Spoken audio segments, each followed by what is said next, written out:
The Egyptian King has signed a brand new contract at Liverpool and he's staying. This is Reds Down Under, your home for Australian-based Liverpool Football Club fans. Thanks so much to everyone who's followed the journey so far, and if you are enjoying it, please give us a like, a subscribe, a review, all of that sort of stuff. Thank you to Redboat Ventures, who are our production partner, and we couldn't have got this pod off the ground without them. They're absolutely brilliant. Have a look at the show notes for more info. On today's show, we've got a guest on who, since I started the podcast a couple of months ago, I've been really keen to get Wayne on from the L Files. He's on today. We're talking all things Reds. Enjoy the weekly show, everyone. This is the Reds Down Under podcast, the best place to follow the Reds in Australia. Enjoy the show. We are the Reds Down Under, and this is our podcast. Wayne from Adelaide. Mate, welcome to Reds Down Under. How you doing, mate? Welcome to the pod. Good, thanks, Tom. Thanks, mate. It's great to be here. Obviously still buzzing after last night. We can get cracking into that a bit later, but thanks, mate. It's really good to be here. Yeah, you know what, mate? We'll get fully into the game. I got up in the morning and I watched the highlights in the morning. I watched the long game as I was sort of pretending to get ready. Yeah. Whilst mostly just sitting there in my underwear. Holding me shirt but watching the game. Wayne has been a guest which I've wanted to have on the podcast since we started the podcast, basically. So Wayne runs the L Files, which I'm sure you all know, the website where you get all your Liverpool news and you can get all your merch and all that sort of stuff. So when I started the podcast, I knew I wanted the L Files on, and the L Files is Wayne. So we'll get into that as well, mate, because you've been going for 27 years now. So yeah, it's crazy. Yep, that long. We'll get into it. But Wayne, it's been a big week for the Reds, mate. Oh yes, it's been a cracking week for the Reds. Mo Salah signed his new contract, 2-year contract. What was your reaction when that deal was announced? Oh, mate, a lot of emotions. All good. Relief, elation. It was inevitable. As I said, I honestly felt that. I felt ever since he went quiet in the press that this was a done deal, and it's just all the formalities. But to see him do it, and just even heard the words that he said. It was brilliant. And I think it was the perfect tonic just before that West Ham game. Because, if we're all honest, after Fulham, there was that little niggle in our brain that, if we stumble again, and I get it, and this is obviously before Arsenal had drawn with Brentford.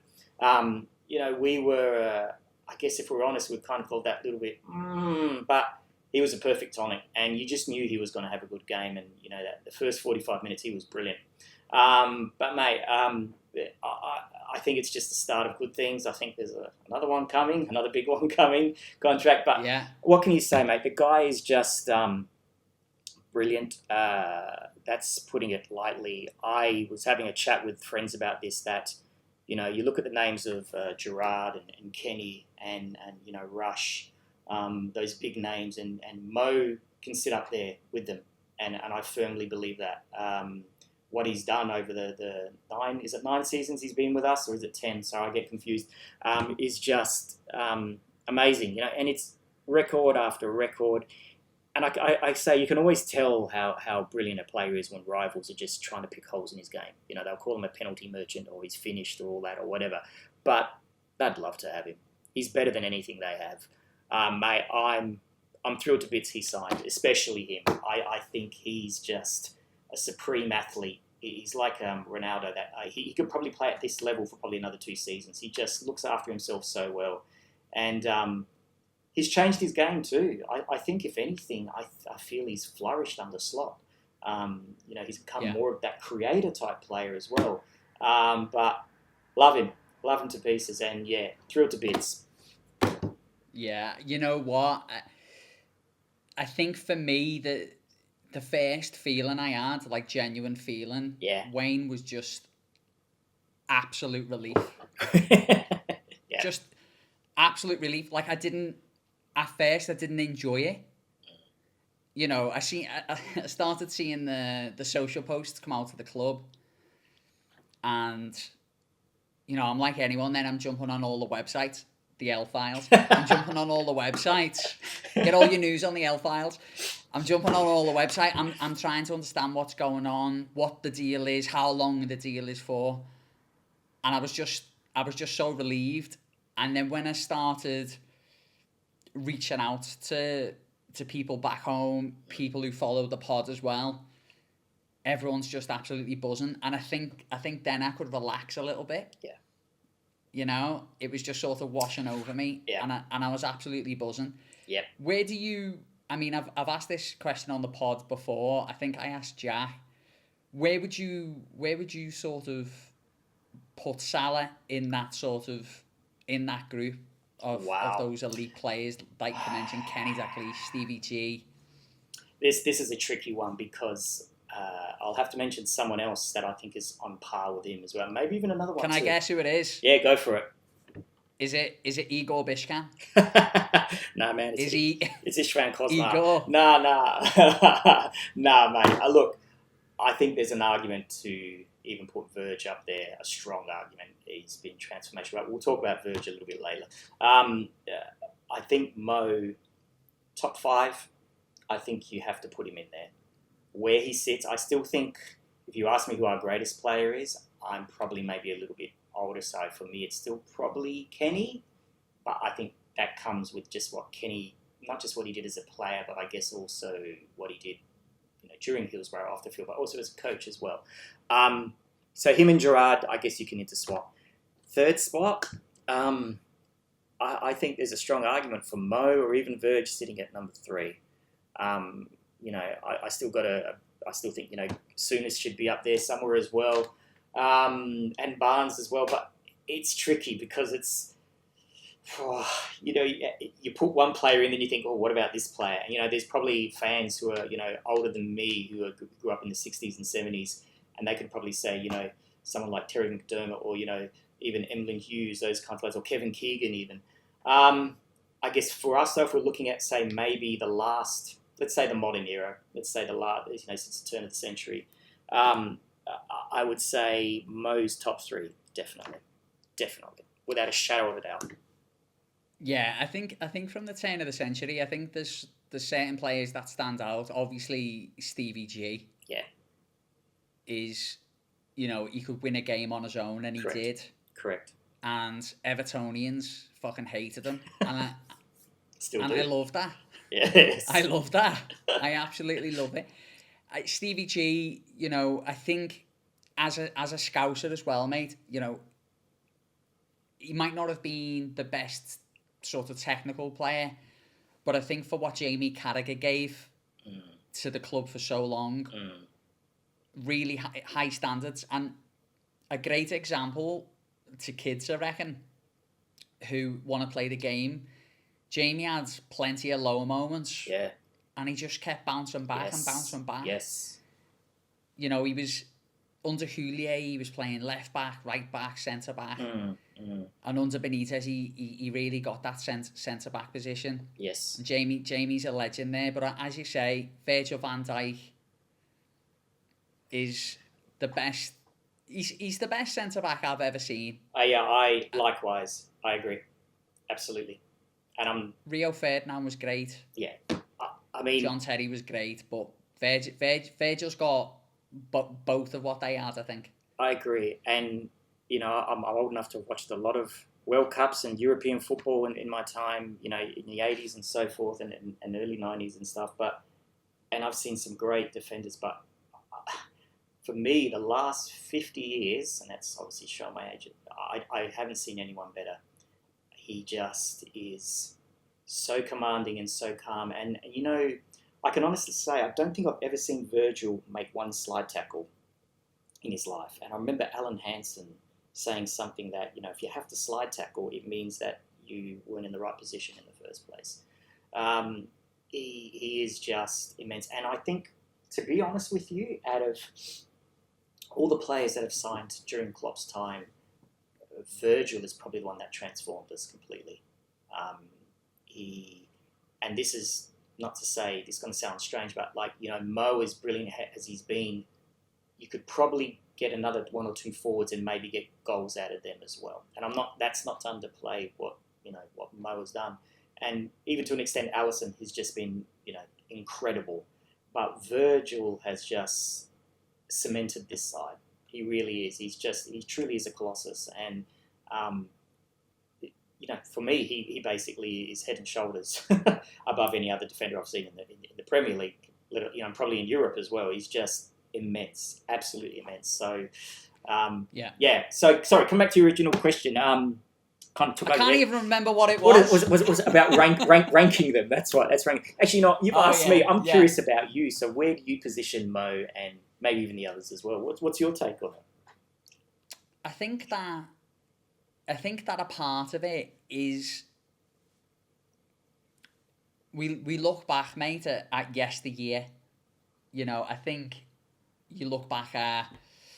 My dad always talks about Kenny Dalglish and Ian Rush, for what they brought to those sides. Yes.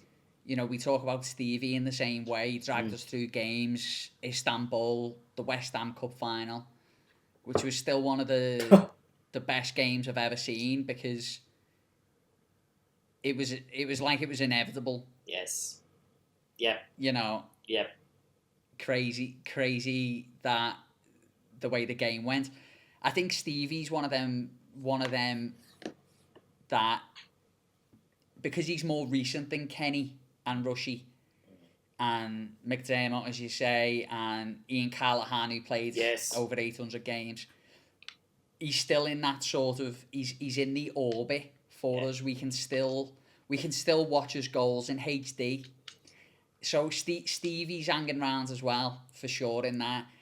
I think with Mo is, when he hangs up his boots, I think that's really when we can have a serious conversation about it, because the thing is as well, mate, is scoring goals and goals and goals is great, and we all celebrate his records, and hopefully wins the Golden Boot this year, probably bags himself a PFA Player of the Year award, Ballon d'Or nomination, all of that stuff, and it's great. That it is brilliant, but to be a Liverpool player is to put a piece of silverware in the cabinet. That's what it's about. And he's done it, and he's gonna do it again, because we are gonna win the league. And we're gonna win the league, mate. I know that's crazy when you say that, man. It still doesn't sink in. We're gonna win the league. I know. People need to get on board with it. I keep telling people we're gonna win the league, and everyone's like, "Oh, well, there's games left. We're gonna win the league." Max, who was on the other week, shout out to Max, because he's been an unbelievable supporter of the podcast. He was like, "Oh, well, I'll celebrate when it's done." I was like, "Max, mate, it's gonna get happen. The champagne on ice." It is. It's happening. It is. But I think when Mo hangs up his boots, we can look back then. Yeah. And it's easier to look back, because at the moment we're still looking forward with Mo, and we're still looking at the records, and we're still looking at the titles and the trophy parades and all that. We've got that to come. But I think when he hangs up his boots, we can have a serious look at it. But I completely agree. Alisson Becker has got to be in the conversation there. We had a message about Alisson from one of the Facebook groups, and which we'll mention when we talk about that West Ham win. Not a great technical player again, but Jordan Henderson won that Premier League trophy. He won the Champions League. Yes, he was huge. So and I think another player who, if he'd have had 2 or 3 years more, Sadio Mane could be making his way into that conversation, mate, because he was class, wasn't he? Absolutely. It's interesting because a lot of people, I think, forget what Mane did, simply because, at the time there was not just Salah, but also Firmino, and the guy just scored some absolutely, not just brilliant goals, but important goals. He was brilliant. There was like a period where, like 2 or 3 seasons, he was just on fire. And even when Mo was like having a bit of different form, Mane was just kicking up, and and basically taking that mantle of basically main goal scorer. So Yeah, Sadio's a good shout. Very good shout. I think, mate. I think, you're saying there about, when Mo weren't doing great, Sadio would chip in, Bobby would chip in, and, Mo could go and have 6 or 7 games in a bit of a barren spell, and the Reds would still be mustard. That's And I think, exactly right. I think that's, it's came up a few times now on the podcast, but I think that's an area that, because, Jota's great, but you're not getting the numbers from him. He's not fit enough. Yes. Nunez has contributed, bless him. Mm. But it's not quite worked out. Gakpo looks like he's still going to be one for the future. And I think even though he's playing well at the moment, Luis Diaz, and he got that goal against West Ham, which we'll come to, I don't think he's going to be what the club were hoping he was going to be. Yeah. Yep. So I do think that, I think Mo Salah, when he went into that contract negotiation, he would have been asking the question, what's next? Yeah. What are we going to do here? I completely agree that the attack has been, when it's been good, it's been very good. But if you compare it to the 3 we used to have under Klopp, it's not at that level. And Mo has carried us a lot. If we're truly honest, he really has carried quite a lot of that goal scoring burden. You summed it up perfectly. So I expect a few departures at the end of the season, especially, and a few incoming in that. Well, 1 or 2 maybe incoming in that department. So who? I'm pretty sure Darwin is on the outer. I think he goes Jota or Diaz. You can toss a coin there. As he said, Jota when fit, and that's a very big win because the guy is injured a lot, and he's on form. He's brilliant, but yeah, he hasn't been the player we know he can be this season, especially. Yeah. And Diaz blows very hot and cold. He started off brilliantly this season. I thought he was excellent. Then he kind of had that bit of lull patch. He's been good maybe the last couple of games.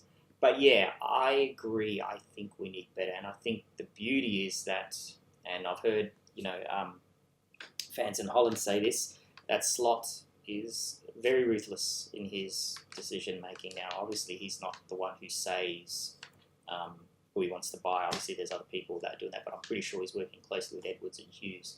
But yeah, I think we're going to see, not just in that department, I think we're going to see quite a big turnover with certain players come the end of the season. How many? I'm not sure, but I think there's going to be a few exits and a few incoming. So it's going to be interesting. And I think it's overdue too. It is. There's what we've achieved this season with basically the same squad has been nothing short of staggering, and that is nothing to do with other teams' failures or capitulation or injuries. That is simply off our own merit. The league table does not lie, and we are where we are because we've had to work damn hard at it. So yeah, hats off to them. But I think it's long overdue that this side has been broken up and rebuilt. Needs some new blood, definitely.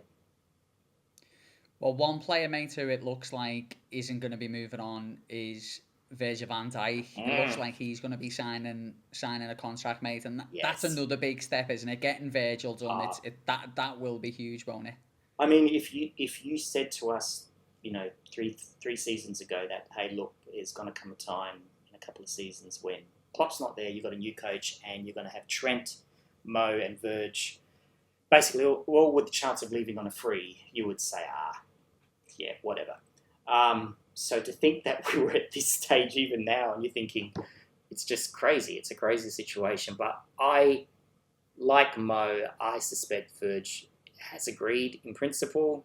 It's formalities, and I think the club is just saying, let's do it one bit at a time. Yeah, absolutely. I can't see him not staying at all. He'll sign, and I think the club are just going to milk it for all it's worth.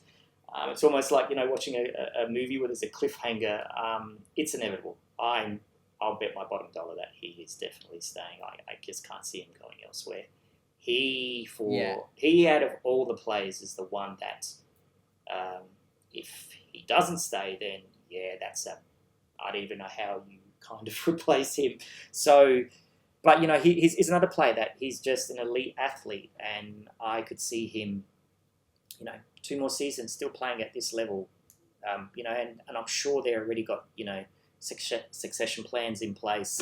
I've seen some of the players we've been linked with, and some of the young blood that they're looking to kind of maybe bring in around him and build them up. So I think that's him signing. Let's see. It probably, I reckon if they did it good, what would be really good is if they did it just on the eve of the game where Arsenal were about to play Real Madrid, just to steal some of their thunder and tick off their fans a little bit more. Oh, Wayne, you cruel bastard. That's exactly what I'd do. That is exactly what I'd do, mate. That's brilliant. They're fans. Look, don't get me wrong. My best mate is an Arsenal fan. He's sound. He gets it. He doesn't whinge or complain. He says we've had a few bad decisions, but he says you guys have just been too good. But there's some out there, on social media, and I call them the very vocal minority, and they just, deluded and simply just after attention with some of their comments. And I should know better, but I bite sometimes. But look, yeah. Anyway, enough on that team. Who cares? You know what, though? I will say this about them. Like that AFTV Oh, yes. and all that sort of stuff, Yes, mate. yes. They've paved the way for people like me, Mm. Like, fan content Oh, yeah. became huge. And they're still brilliant at it, although they're absolutely hilarious. I love it when they do that thing where they're like, if Liverpool lose their next 3 games and we win our next 3 games and all that nonsense, it's hilarious. But you know what, mate? People probably watch this podcast and think that Tom hasn't got a clue, mate. Exactly, mate. They milk it well. And you know what? They're smart. And as I said, they're really smart and they're entertainers. And, as I said, good on them. Good on them if they want to do that. I think that, it's like you said, it just adds to all the banter and it makes it that much more fun when we're winning and they're losing. So, it's all good-natured. All good-natured. I absolutely love it. I'm going to get a huge photo, that photo of Odegaard taking the photo from the other season. I'm going to get that in the background. Now, I wanted to say as well, which I think this will sort of be a parting point, if you like, on the contract talk, but I seen that Mo Salah has agreed a deal for, what is it? It's £40 million over 2 years, is it? Which is $40 million, give or take, with the exchange rate. Yes. And he could have got comparatively 500 million in Saudi. That's and right. I just love it because this is a guy who's playing football for the reason that we all wanted to play football. Yes. He wants to win the trophies. He wants to be the man. He wants to, be the key player. He wants to be a legend. Yep. And I respect players who go and play in Saudi, but I appreciate why they do it because it can change their whole family's life. But exactly, this guy wants to live in Liverpool and earn that much money. Yes. And if I was earning that much money, I'd move back to Liverpool, but I'm not. Now, Wayne, we were speaking there about potential incomings and outgoings. And when I'm looking at potential incomings and outgoings, I always go to one website, Wayne, which is the L Files. You've been running the website. Yes, I have. For 27 years, mate. Yes. Tell me, how did that even start, mate? Because I'm sure at the time there was nothing like it, and to be honest, there still isn't for people in Australia. No, look, I mean, as I said, back in 1998, I was just kind of, getting started.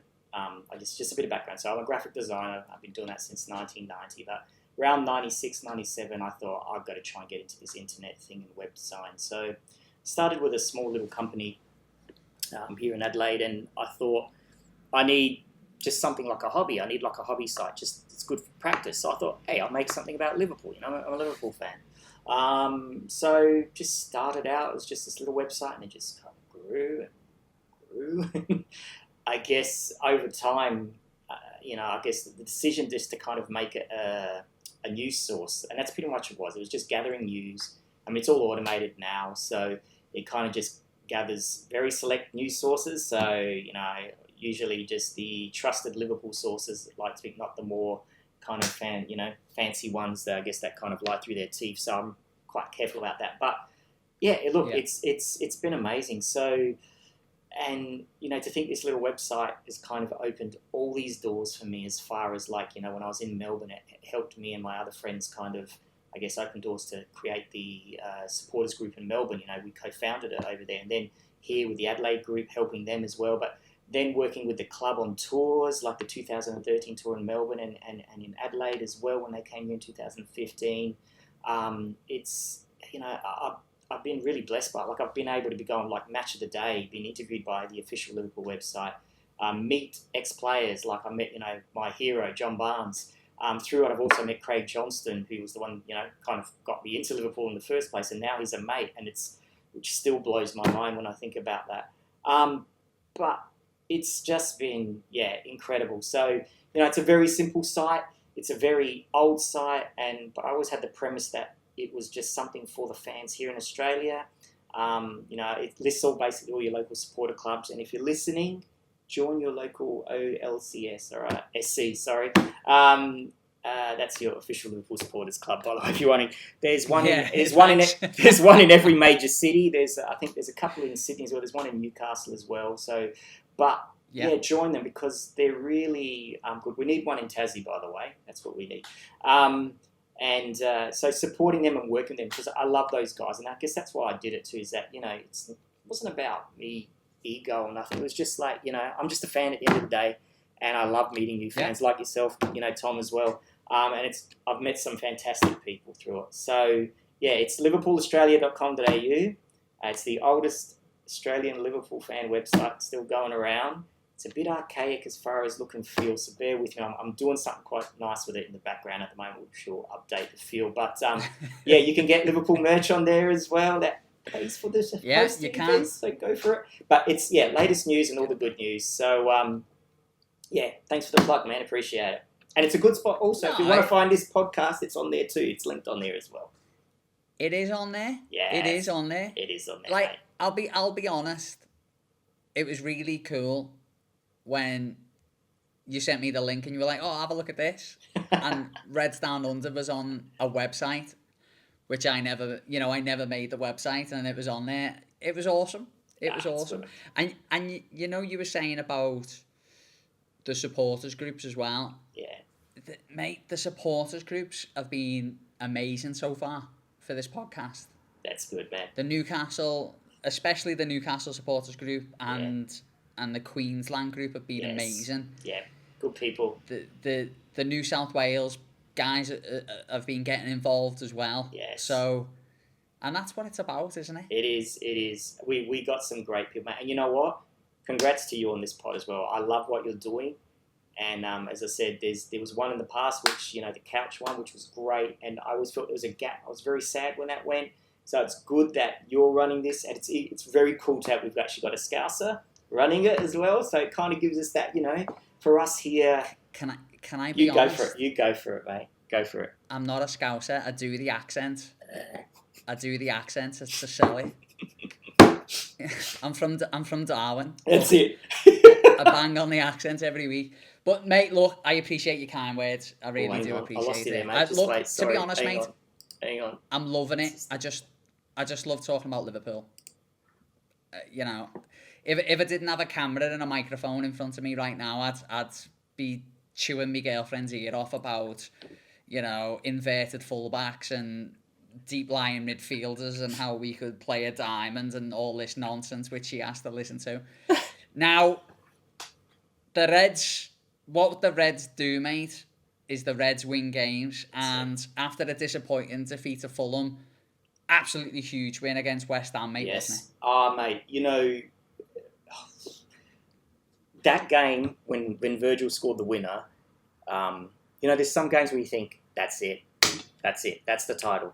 And I know mathematically we know this. Let's be honest, right? We won the title ages ago, if we're being really honest, right? Arsenal being crap trying to chase us. But that goal reminded me of when Mo scored the second against Manchester United when we last won the title. Is just a pivotal goal. Wasn't the greatest performance in the second half, but you know what? I said this to friends as well, that in 10 years' time, when we're thinking about this title, we're not going to remember that performance. We're just going to remember the victory.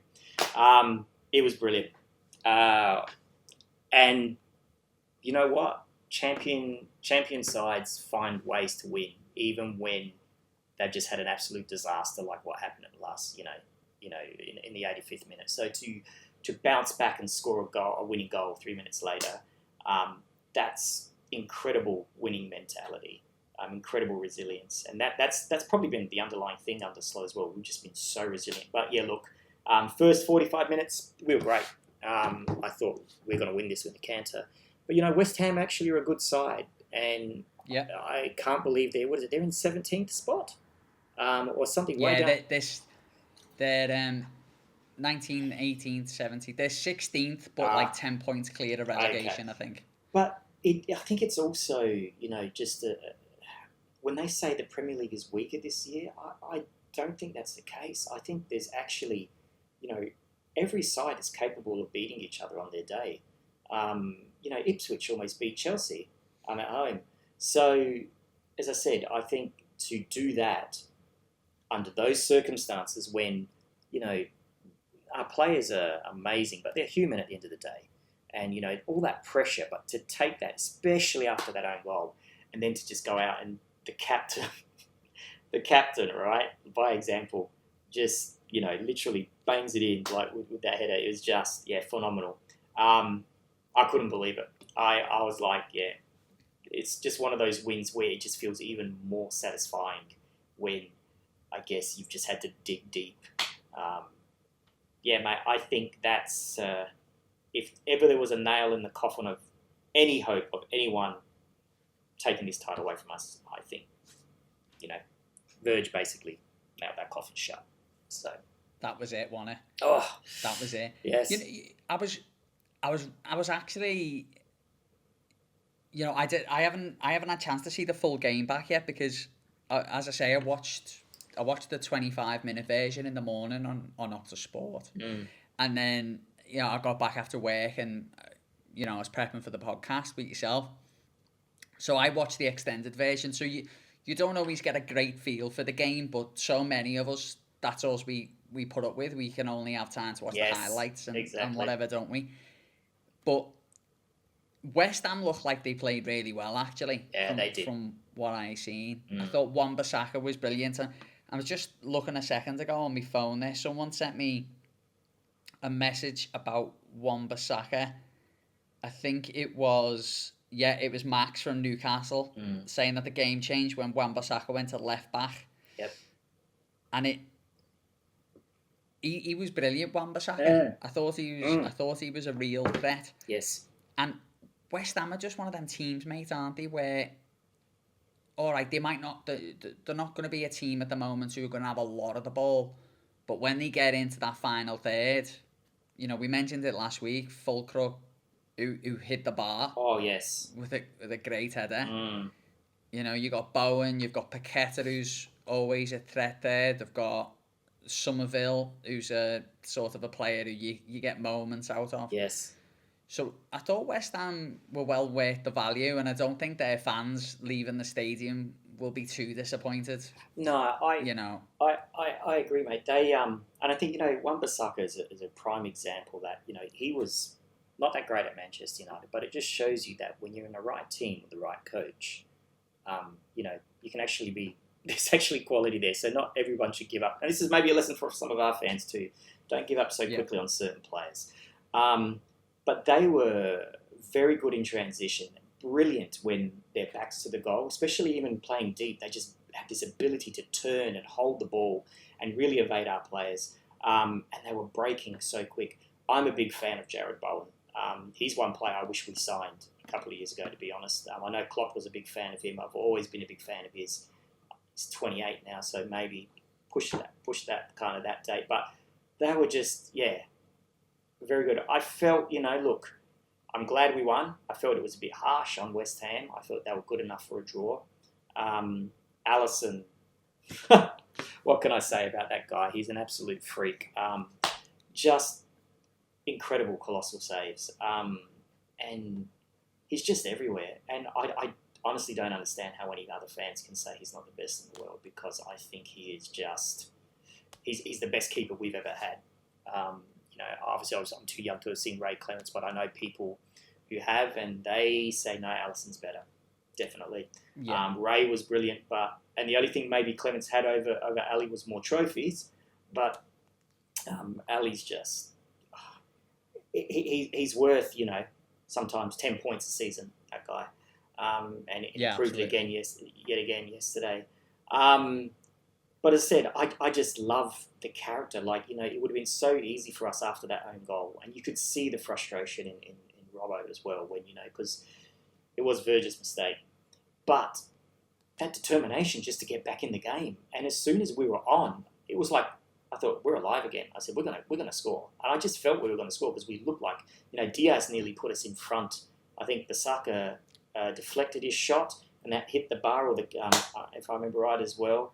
But yeah, mate, great game.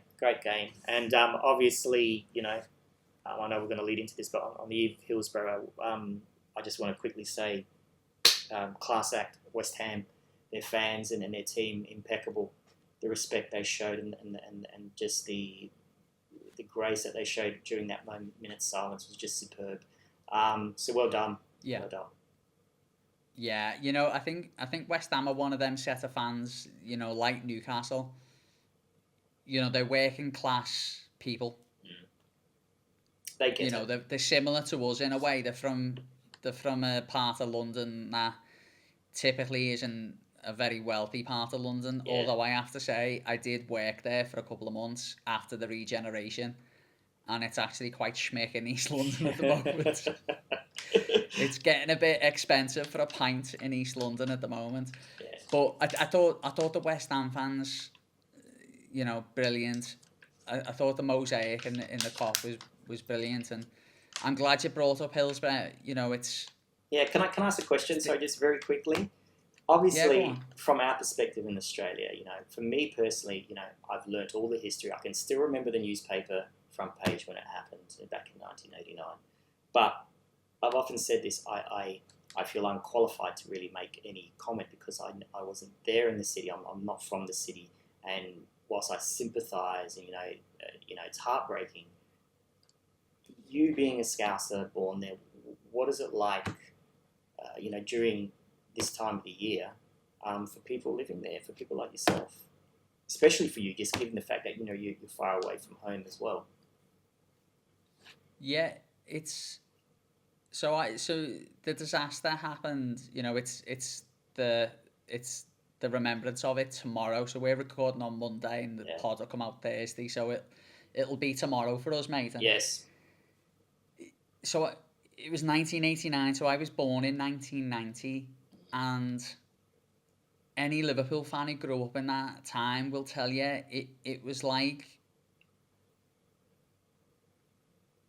growing up with the cloud of Hillsborough was always there.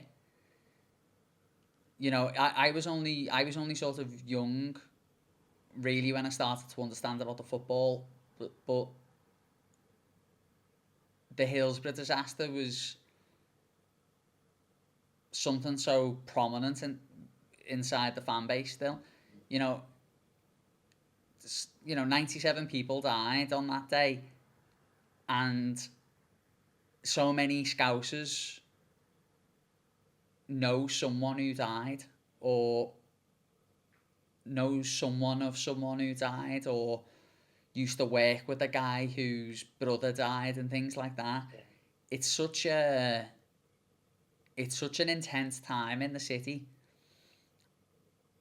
especially when, when the new inquest happened in, when was that? 2016? Was that when they declared that the actions taken by the police that day, and the emergency services, and the state of the stadium, and the poor ticketing, and all of these things, those things were to blame for those deaths, and not those people's actions.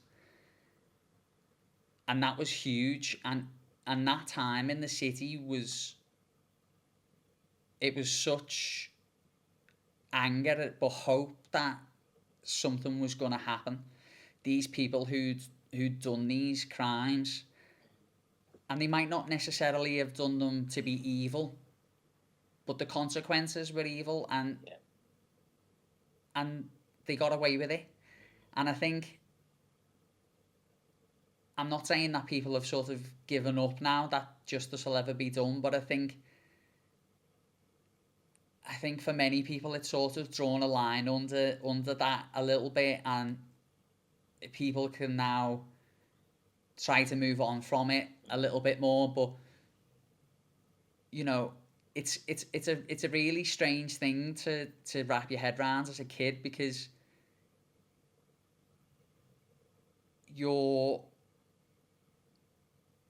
grow up mourning someone who you never knew, you know, and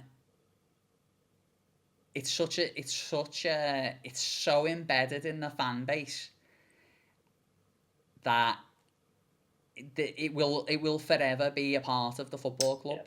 Yeah, I agree. And I'm sort of rambling a bit, but yeah, it's such a powerful time, and I think that, you know, the aftermath of Hillsborough has changed football a lot, I think. Yes. And the game that we've got now, I think, whether you see it as a positive or a negative thing, is to do as a result of that inquiry after Hillsborough. So, but yeah, it's a big day. Tomorrow I'll take a moment to myself, and you know, but I mean, I'm just a person from the city who loves the club and loves the fans, but there's people there who lost people, and for them it's definitely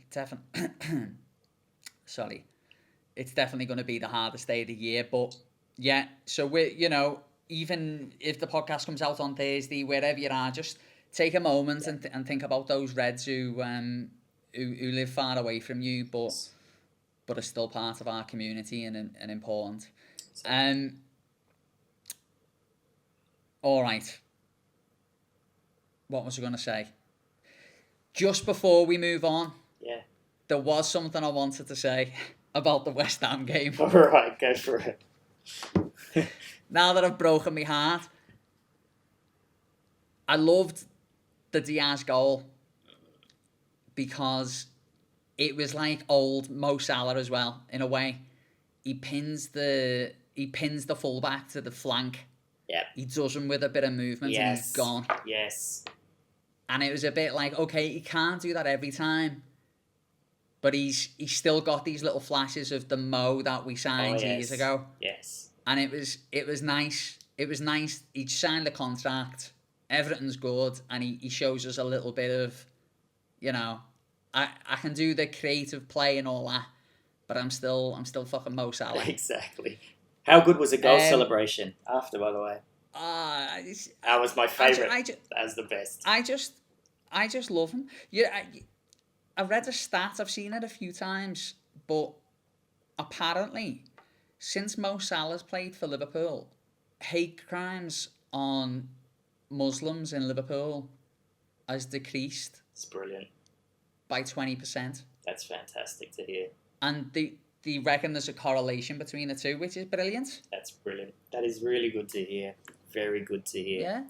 That's excellent, mate. He is a special player. I'll give you a very quick plug.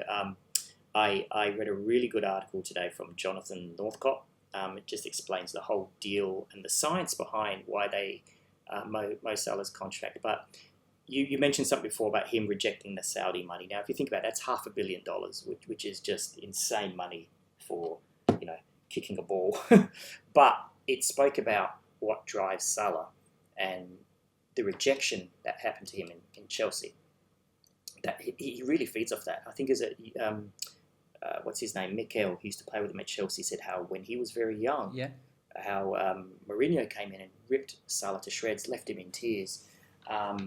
But they said that's probably what's driving Salah. It's not about the money. It's about redemption, and it's about leaving a legacy and living up to the fact that he just wants to be the best he can possibly be, and for us as well. So, as I said, he's got that elite, supreme mentality, and when you have that, I mean, people have even said that, he trains at night.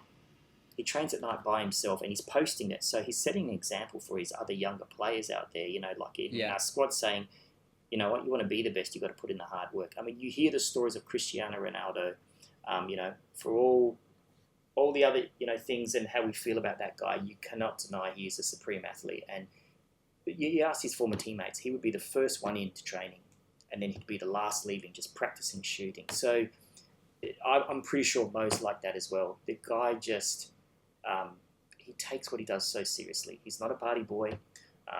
He eats well. He looks after himself. And what you probably find is that in the next 10 years, you're probably going to see more and more athletes like that realise that just with sports science as well, they can play longer into their 30s at an elite level. So I'm glad we've got him. I mean, I would mention it, but I just want to say that, mate. He's the best, man.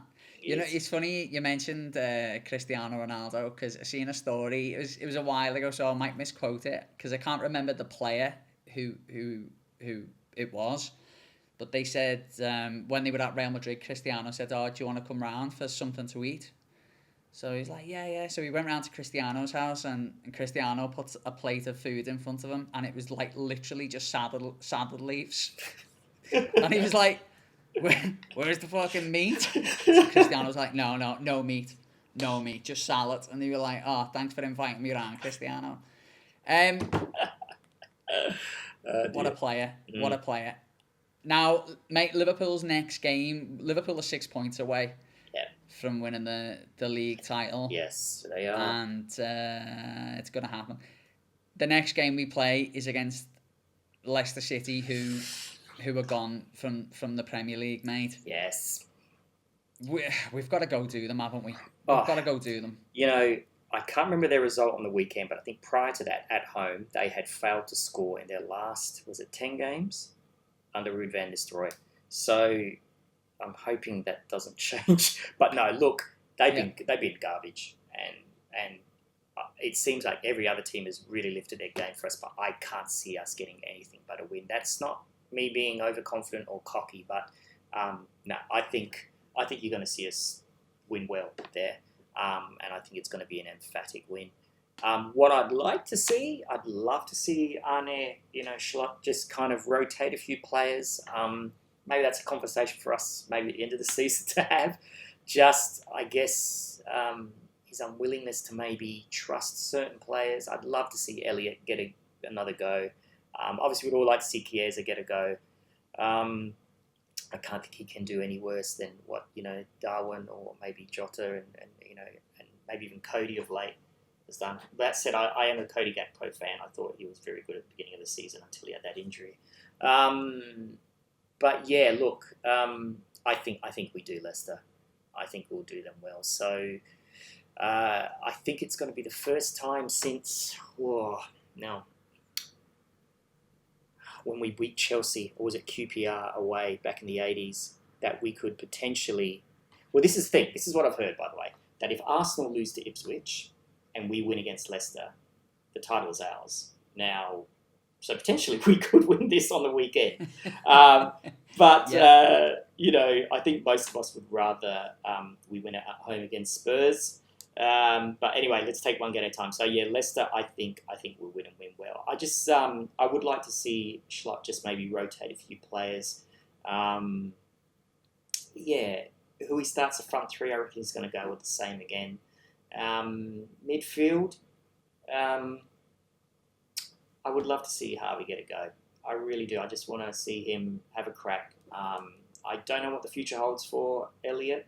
I suspect he might be on the outer, one of the ones going, which is a shame. But obviously, maybe he's not an Arne Schlott type of player. But yeah, and I think Bradley's cemented that right back position as far as I'm concerned. He's fit. We won't mention who. That's maybe let's not talk about the bad things. But no, mate, I'm pumped for it.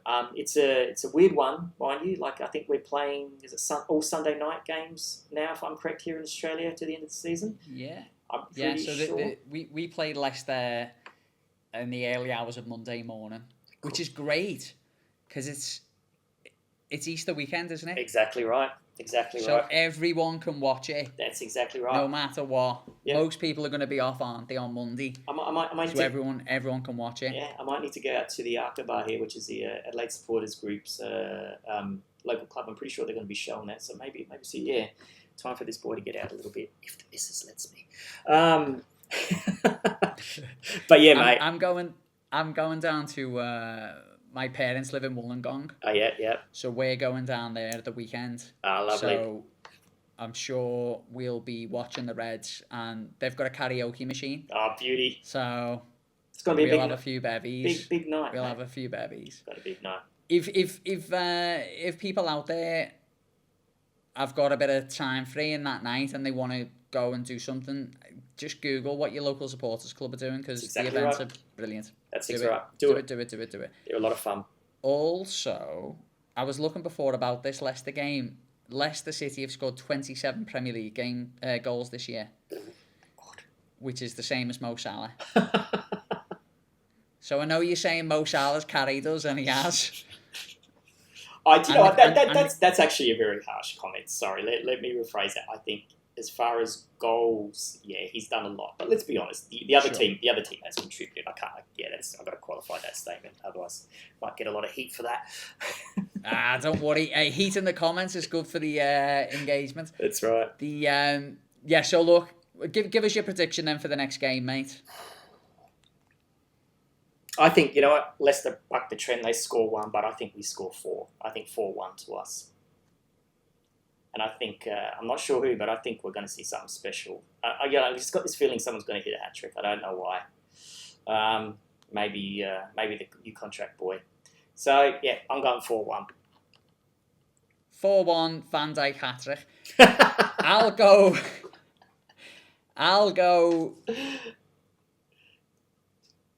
3-0.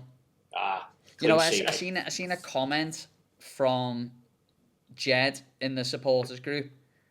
How's it going, Jed? Jed's been a good follower of the pod, and he's commented on a couple of the videos, and he's dropped us a message. We need to turn these 1-0 leads into 2 and 3 goals while we're on top, like we were in the first half against West Ham. You can see the longer the game goes on, it gives the opposition confidence and they can get something out of the game. 100%, Jed. Great. That's why I think this game, let's go out there, let's get a couple of early goals, Yep. Let's add a third in the second half. Yes. And let's kill the game. Yep. Let's kill the game, and let's stop this chaos thing at the back, which has sort of filtered in a little bit. Yeah, I hear you. Yes, and as I said, I think, you know what, Jed's absolutely right. We haven't put games to bed when we've had the opportunity, but I think that changes this weekend. We've actually had some pretty good results there in recent years. So, yep, let's do it. You know what? I went to Leicester away, and it was the season they won the league. And when Vardy I don't know if you remember the goal. The ball got played into Vardy, and he scored a screamer. Yes. And I remember coming out the ground that day, and don't get me wrong, Liverpool didn't have a good team then. I think we still had Brendan Rodgers.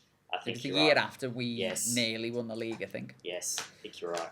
In 2014. And we were all just like, I hope these win the league. And they did. We were all like, I hope these win the league. Yeah, we were all back on them at that point. So, yeah, look, I think the Reds will win. I'm going to go for 3-0. You've gone for 4-1 and maybe a Salah hat-trick. Wayne, I think we've covered. I mean, there's so much to talk about. Yes. We could talk forever. I would like to give my partner, Chelsea, I'd like to give her dad a shout out, who is a Man United fan, but is a supporter of the podcast because he's fairly fond of me. Good man. Reasonably fond of me. And a couple of years ago, he got me this little Mo Salah doll. How good's that? Look at this little guy. Little Pop Funko, that's brilliant.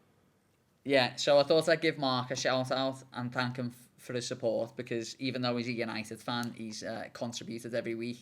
And without him, we'd only have 2 listeners. So thanks very much, Mark. Mate, I think look, we've done it. I think we've done a pod. Thanks for coming on. Was it okay? Did you find it all right? Yeah, it was all right. Nah, mate, it's been brilliant. I told you as soon as you made contact, I've been looking forward to this. So I'm really looking forward to watching this pod grow. I'm going to plug the hell out of it. Thank you, mate, for having me on. It's been an absolute pleasure. And mate, we're going to win the league. We're going to win the league. We're going to win the league, mate. We are going to win the league. Thanks so much, mate. And yeah, look, to everyone, you know, have a look at it. The L files, go on there. It's got all the feeds of basically any good Liverpool news that you want. It's not all this crap about players who are never going to sign and stuff like that. So, you know what I mean? Yes. Have a look at that. Thanks so much for coming on, mate. Cheers, Will you mate. come on again? Oh, absolutely. Absolutely, I will. If you'd have me, I'll be more than on to. At any time, mate, anytime. Thanks to everyone for watching the weekly show. Thanks for all your support on social media, all your messages that you send me, all the comments and that. I'll be honest with you, it's got me buzzing. It's making me feel really good. And even though I'm so far away from home, it makes me feel like I'm in the click a little bit with what's going on here, and people are loving it. So thanks for watching the weekly show. See you next Thursday. Cheers, everyone. See you, Tom. Thanks, everyone. We are the Reds Down Under, and this is our podcast.